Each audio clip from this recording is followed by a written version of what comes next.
हेडलाईन्सचे प्रायोजक आहे NBC bearings, लांब पळण्यासाठी।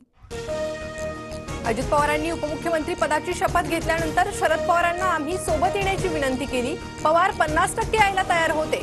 प्रफुल्ल पटेल यांचा गौप्यस्फोट।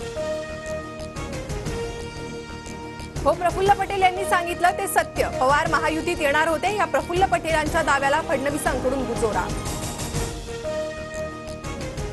खडसेंना पक्षात घेऊन उमेदवारी दिली ही मोठी चूक झाल्याची पवारांची कबुली। शरद पवार गटाचे माजी मंत्री डॉक्टर सतीश पाटील यांचा दावा। छगन भुजबळांना उमेदवारी दिली तरच नाशिकची जागा घ्या, भाजप नेत्यांच्या अजित पवारांना सूचना। छगन भुजबळांचा दावा। विशाल पाटील विश्वजित कदमांच्या भावना समजू शकतो, पण सांगलीत जातीयवादी शक्तींचा मुकाबला करण्यासाठी ठाकरे गटच हवा। संजय राऊतांचं वक्तव्य। भाजप नेते मंगलप्रभात लोढा राज ठाकरेंच्या भेटीला। गुढीपाडवा आणि महायुतीमधील मनसेच्या समावेशावर लोढा आणि राज ठाकरेंची शुभेच्छा भेट। तडस कुटुंबियांकडून माझ्यावर अन्याय, मला अपमानास्पद वागणूक, घरातून हकललं, लोखंडी रॉडनंही मारहाण। पूजा तडस यांचा गंभीर आरोप।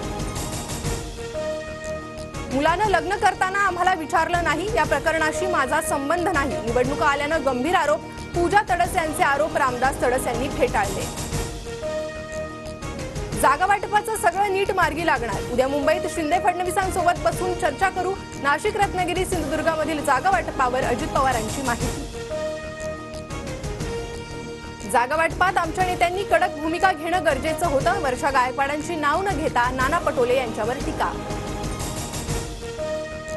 सांगलीसह हातकणंगलेमध्ये काँग्रेसच्या काही नेत्यांकडून भाजपचा छुपा प्रचार सुरू। लोकसभा निवडणुकांनंतर महाविकास आघाडीतील काही जण भाजपमध्ये जातील, राजू शेट्टींची टीका।